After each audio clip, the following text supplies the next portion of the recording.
Picture tungdon silaga yengi aduga mamitu khuzilaga mamaidu nageta leileidana pairaga masadu kari soyene yengi Henryna aina hasinang gyan tabra tayi aduga nasana khangjadabro adu de hero Picture yam tapna mingselda yenglaga aini kaino kanamta sulaitana nang sulairi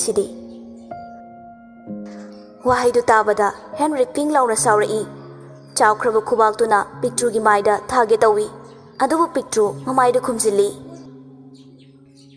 Henry na haribadu kaisu nate mingseldu da yengu nanga aigasi luhongabani aduna topa kanada mityeng karan tawganu haibani adubu picture di angang khazik oibana gyan tadre nangona ngang du sarune hui da hawdongla laknaraga leige Picture hande magi thokpa khumlai Kaka hui macham ta lebiyo Noina pada haicho Picture kapthorai Ayumda chatoi ni ngasi khangni dana Yumda chatkera sorokta marban sanagera nang thokpa tawro Aine ngawra chatoraba kainom tawre ko Picture awai tanagi sauraduna kappaga mamada call tawi Mikhuna Thaibi Picture mamagi khonjel tabada hena pukning nusina kapthorai Hello mama Machana kaplaga call tarakpaduda ngakna Thoibi kedoragi chabo ichada kanana kari hai moina phubro imada sing hayu Picture hik launa kaplaga Mama hilo bulao ai sida lainingdiye Tombisu machana kaplaga adumna tawbaduda yam pakhatna Thoibi ipada hayu moine chabu thina tawbro tawdi aduga karigi kapiba lawbala ona kaigi hariba Picture pena kapcharai Kakana aibu purini wadu loiba nangde Henry nakandagi pasilai aduga phone du mullaga anga kapkanoba Kakana ne nangbu suidana marbon sana handoini ado imungda sana haiba Mi mamangda sanaradi mina noknaradi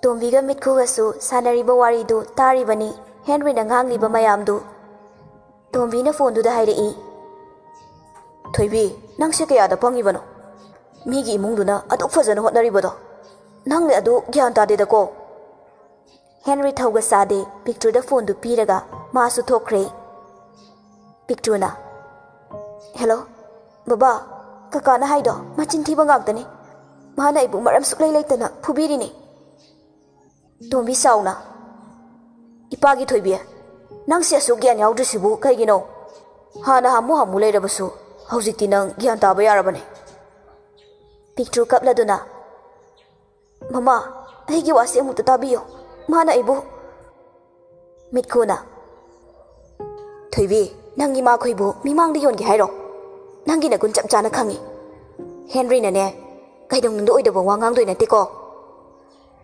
Picture kappaga mana haisaba mayamdu amata tade Tombiga mikhuga su phone du thamkre Picture na aina haiba wase amata thazaroi masidani aina siningi se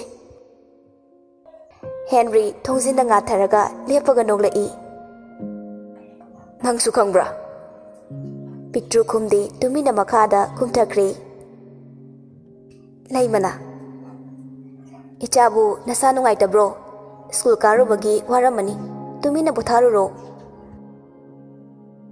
Muthi Henry na phuvani haigi haina mayadu karai Henry na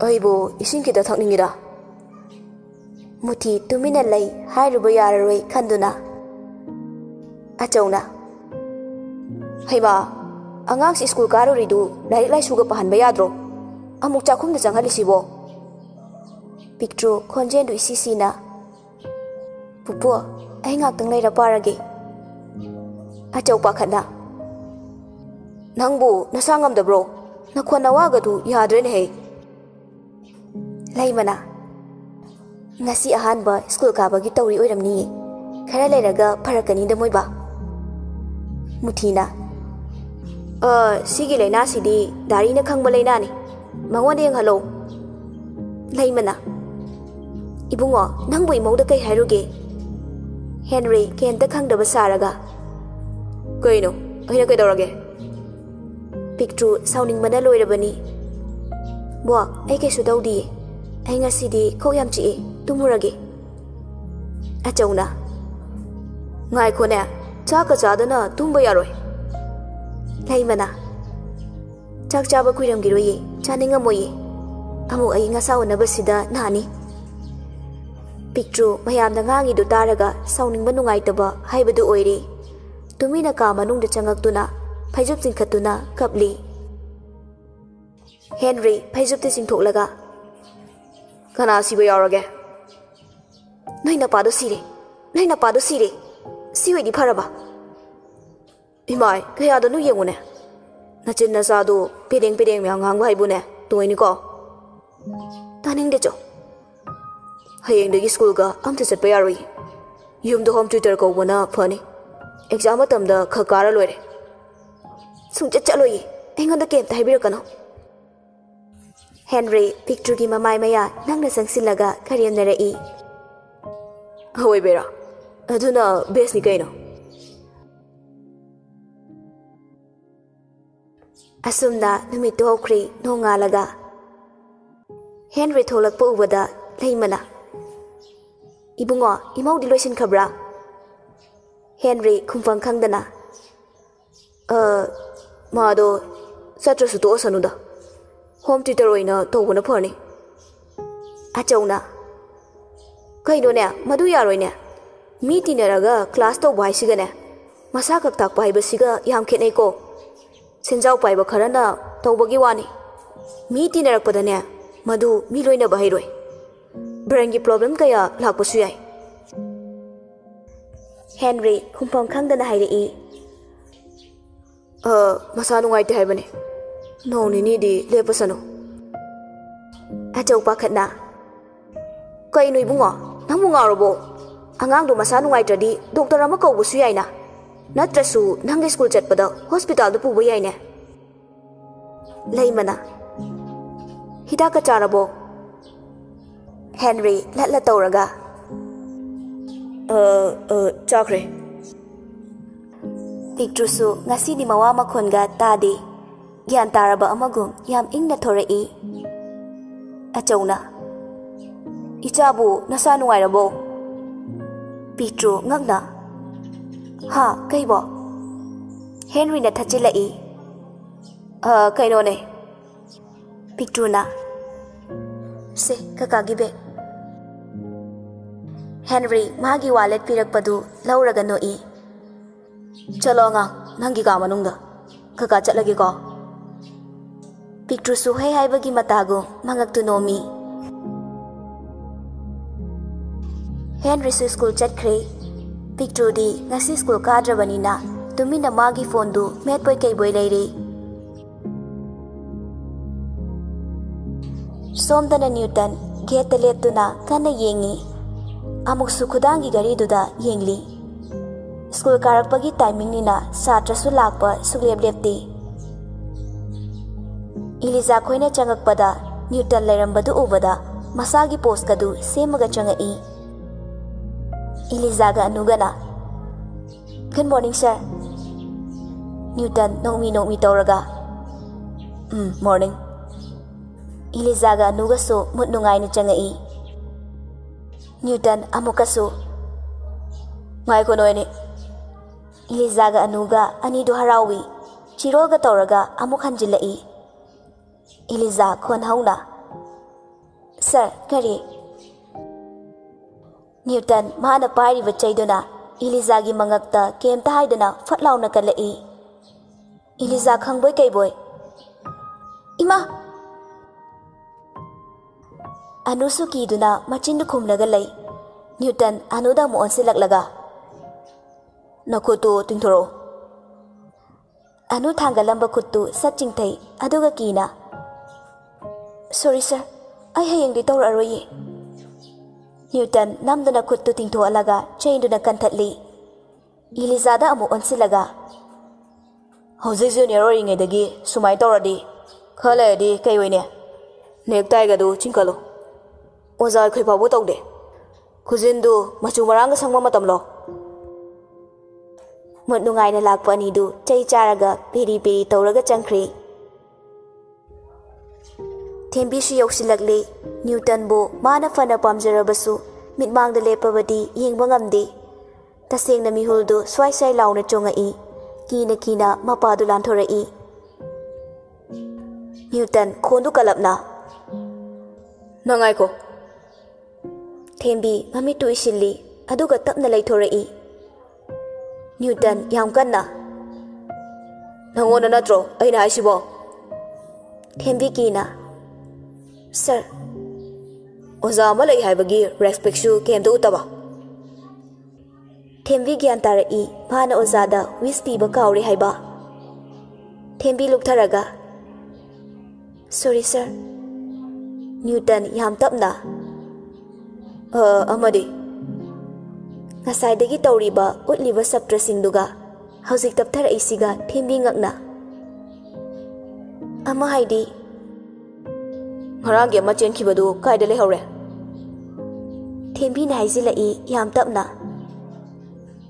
mado masa nungai te haibane Newton pai ba chaiduna Thembi gi nanganda set kalli Thembi masadu na bagi suklaga nanganda na laga lai Newton khon kalapna kana hai bai tabro Thembi kaptorabani khangzilaga yam hauna Sir sorry Amadusu kaya nungai ma masa nungai trasu hayeng laktrabadine mayumda chatoini yam thuna lao hayo Asi hairaga Newton su staff room da changkri Thembi mapi ra chenduna Newton da yenghawi machindu tumthoklaga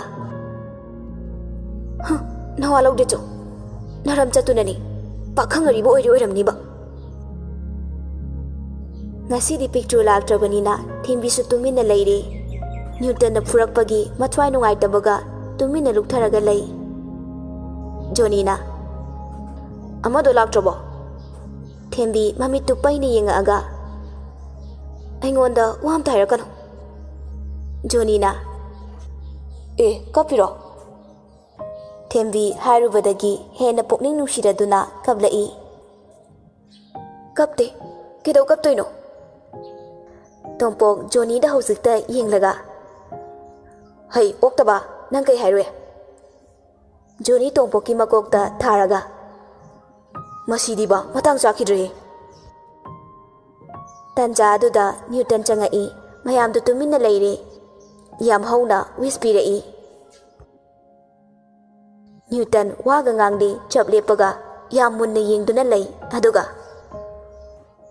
Kaino Asuk sawa class sida laiba noi mayam se nakhon fo amdu thoktabro haunairo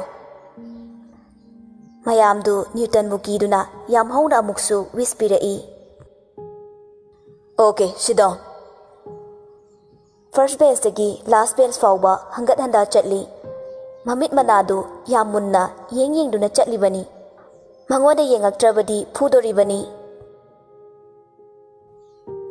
ngayaki tungda class hore whiteboard ta kharai thoktuna piri aduga mayam duna silingai Newton phone du lakthoklaga metuna lei film yengira kedorino di khangde machinda momonoglai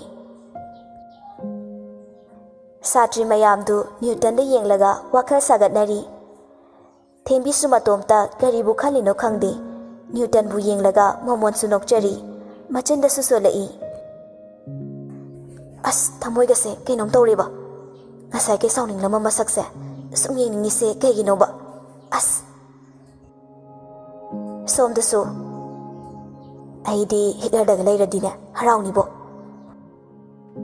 amana chaluhe mi ai leisidi hayengwai mana idi phuraroidana phurasu aidi kapsinaraga kesinadoi amana mo saksiga ibema kapsina balairi phudoi khupudo sina khangda khainiko Elizana aidi ngaureda yengo bai machin se khonung chi se taba tabariba manaton sina tumta katawriba As kay khufazano basibo. Anuna. Aduni. Kay sazano khangdiba. Ado ay di nungsibadi. Ay kay koptang ni heliko. Exam aroibada ay tawgi yengoba. Nahingi ba? Exam loiraga larik tamba toktuini na. Nahini ba nang? Atay lari bay. Ay kay sir se magi epi ka pai zalo. Pai ba nahi? Mi photo di amta thagata ba ni? Username di kay haina hange. Lining thoi pa na yay fare hebra. Adumay na hangum tog ba ni? Tanjadu da bel su tarai. Newton su thokre break ki matam ni. Mayamdu magi thokpa thorai. Thembi su magi marup amaga thorai. Aduga Newton bu kadai da legi haiduna yengi. Newton di somda earphone thingzilaga kanna wari sari. Thembi su toklaga. Masibu nupi ga koi zalo. Mama nabi amana. Mi pakhang ni kaino. Aikoi na ngawjabagi wani. Mi nupi koiram ni. Masa khupazasiga. Thembi nungaitana. Ado bai. Aidi mana koiba nupi do. Masak yam khangningi. Masak su phajaramni. Phajaramni. Matu di fudi kain hainai ne. Atai da sathi raso. Khangdre da nongdamba. Ngasi nupi do thirani ko. Onthok na marai ba faramni da. Amaduna Henry ubada. Amasu lai. Asisu pakhangari ba ngaktani. Thembi noklaga. Kahino ba moina khalisi. Aikoi se ngawr chalo haira khangdeba. Sak phajaba moina ojago isinduna. Aigi nupada hayengwai ojago heloi. Sakpu phajaradi nupi thirasune loine hekta ngawnai. Ani du punna noi. Classu mathang hokri. Suti tharaba tungda Thembi su Joni khwega wari sanaraga thorai. Joni na. Aingonda lairadi naraibak to thamban salabani ko. Thembi noklaga. Ha, masaksiga yengone. Ibungo, nangonda laidu sharukne. Aine chuk yunga laizage ko. Is ngamgadra. Nangbo kitang lirakpadane. Nupa phangdadana nupa piyona kakni di khangdriye. Taning de. Tanjaduda tunglomdagi Joni gi bag tu chingtharai. Joni longna tage tawi. Minai kanano. Asi hairaga kinna thindatke tawi. Aduga tungda sak yaw kakna. Pocket tu humlaga mangakadu hairai. Nakana mari tungda su moi khara lepi. Joni khokdak chana. Da James kaino. James machindu faina noklaga. Nang baitarani turienda lambiu haibro. Tompoki na. Kaino ne. James na. Oi, nang yaro kano. Tumina layo. Joni na. Ay kaishu tawdira. Asi hairaga yam thuna tompoka anidu chanjat chatkre. Thembi su tumina laithoklaga chatli. James su oza sing laitabagi tanja lauraga. Thembi gi mangda lepaga. Kaino nangna prab chatli de. Thembi yam hainadana. Kaino da James ngawrabo. School campus manungsida oza uraga kai khandoino. Kemtana kokto khandabro. James mamit nama suklaga. Aina handag school lagtabasida nang namito. Lekai yang koi haiba pauktai ko. Chay lay nang. As hando iham pakti ko. Ngasay su nang na break ta toy do. Ayu roi na khanbro. Aina extra class to wei thokpa yada wei ni. Natradi nang ngasay sirabani. Thembi su lai thoklaga sum chatli. Get yauri. James na ngangido amata tade. Oza mayamgi gari park tawfamduda mamitu lay laydana yengi. Mana yenglibadu Newton ni. Laiba udavaduda suktharaga masadu yam hainadana luktharaga thorai. Nakandagi khangaudana. Thembi haiba natro nang. Thembi mamitu laktolaga khangyengengai. Mangda bullet amagi mathakta spec amuba amaga. Navy blue color gi figure shot amaga. Black foreman amaga lerambadu ubada. Ngasaidagi suktharamba mai thongdu. Hauzikta Thembi mamonong lai. Newton na. Pictru haiba ngang do ma chai fazana leirabani hayeng school laktradi ma nungairoi hayo asi hairaga Newton hanna faw yingamdana chatkhre Thembi wakhal nungaina nokraga leihawi tungdagi masi khumu thok nupi fangdabase ma nong ma soidrabani lumfu tawraga naiba Thembi faine yengamaga prap magi basta ka khatli James na Oi matam khara aina naning tamhanbagi wani handak ten exam loiba numita nang nungai ni kenta tadi Thembi ngangli badu tumina chatkhre Somde Henry school halakpaga imungda changakpa ubada Pictru mathaktagi tikhatana laurai Kaka aigi chocolate ti Henry mami tu lak tholaga Imai masi amu onthar putare ne Pictru chensila aga Kadai aigi chocolate ti Henry machindu fairap nolaga langnarai Nangbo aigi kauna da haidai ne sawo farabo Wahai du tabada Pictru machindu utuk mung chawraga sukdorai kauna de cho Mi kaubagi haibani sukai haibiroi Pictru gi nungsiba mataududa Henry choktharamba masadu khangde te khalai Pictru bu laktana chingsilli Nang hadura Pictru pairaga Thado o kauni de nang nusi de cho Henry ngihaktang gyan ngawkhraba khangde manakta kana lei nakanda mi leibra haiba khangbuza nate Laima achau muthi tombiga mitkugasu yauna laktuna leiribani Henry gi maongdu maya kaba makai yengduna lei Muthina Dari action pantri ko Wahai du tabada Henry khangprek khangi